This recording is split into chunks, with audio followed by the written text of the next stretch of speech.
बिस्मिल्लाहिर्रहमानिर्रहीम। अस्सलाम वालेकुम। मैं अमेरिका से अरशद सीना। मैं कहीं जा रहा था कि रास्ते में हेल्थ का मामूली सा इशू आ गया, तो सोचा क्यों ना डॉक्टर को चेक करवा लिया जाए। और रास्ते में ही एक हॉस्पिटल आया, यहाँ मैं आ गया। जब रिसेप्शन पर पहुँचा तो मुझसे मेरी आईडी मांगी गई और फिर हेल्थ इंश्योरेंस एक्सपायर हो चुकी है, रीन्यू अभी नहीं हुई। लेकिन इसके बावजूद इन्होंने अच्छे तरीके से मुझे ट्रीट किया और डॉक्टर साहब मेरे कमरे में आए। यहाँ ऐसा ही होता है, आपको लाइन में लगकर डॉक्टर के कमरे में डॉक्टर के पास नहीं जाना पड़ता, बल्कि जहां आप बैठे होते हैं वहां उस कमरे में डॉक्टर साहब खुद आते हैं और आकर सबसे पहले ये बताते हैं कि वो कौन है, क्या है।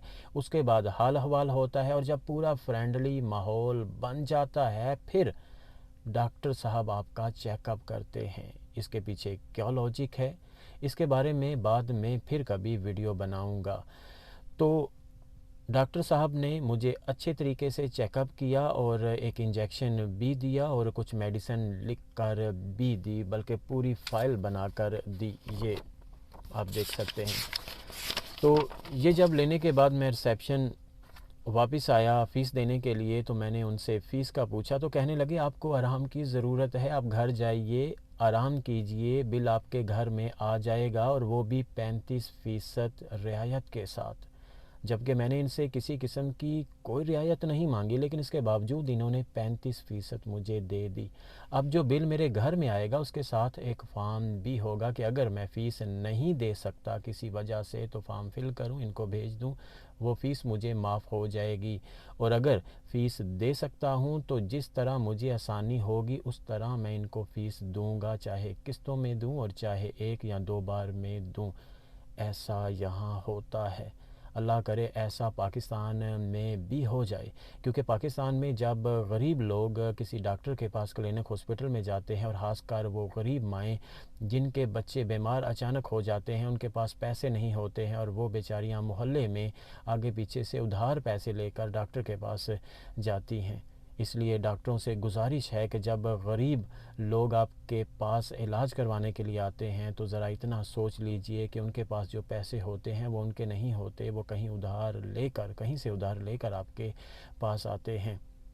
इसलिए पाकिस्तान में भी अल्लाह करे ऐसे हालात हो जाएं हेल्थ के मामले में कि जब कोई गरीब हॉस्पिटल, क्लिनिक या डॉक्टर किसी के पास जाता है तो वहाँ सबसे पहले फ़ीस का मुतालबा ना किया जाए, सबसे पहले उसका चेकअप किया जाए और फिर बाद में वो घर जाकर सुकून के साथ फ़ीस दे दे। ऐसा हो सकता है अगर डॉक्टर और मेडिकल स्टाफ हेल्प करें तो, और हुकूमत भी हमारा साथ दे तो।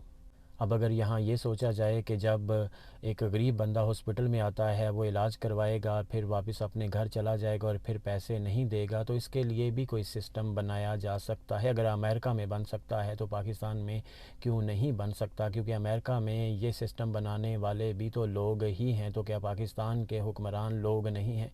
वो भी तो ऐसा कुछ कर सकते हैं कि जब कोई इलाज करवाने, जब किसी गरीब को अचानक एमरजेंसी आ जाती है तो वो सबसे पहले अपनी जेब को देखता है, अपने दर्द को, दुख को, तकलीफ़ को भूल जाता है। तो कम अज़ कम पाकिस्तान के लोगों को इतनी तो आसानी होनी चाहिए कि अगर खुदा न खास्ता कोई ऐसा मसला पेश आ जाए हेल्थ के मामले में तो वो सुकून के साथ अपना इलाज तो करवा सकें। अपना बहुत सा ख्याल रखिए और अपने साथ जुड़े हुए सभी लोगों का भी, अपने माँ बाप का, बीवी बच्चों का, बहन भाइयों का, अजीज़ों कारब का, दोस्तों का, हमसायों का, गरीबों, यतीमों, मस्कीनों, बुज़ुर्गों का। और पाकिस्तान के हालात इस वक्त जैसे हैं उसमें एक दूसरे का साथ दीजिए और एक दूसरे के लिए आसानियाँ पैदा कीजिए और एक साथ जुड़े रहिए और थोड़ा थोड़ा कुछ करते रहिए, क्योंकि थोड़ा थोड़ा जब होता है तो पूरा हो जाता है। जज़ाकल्लाह।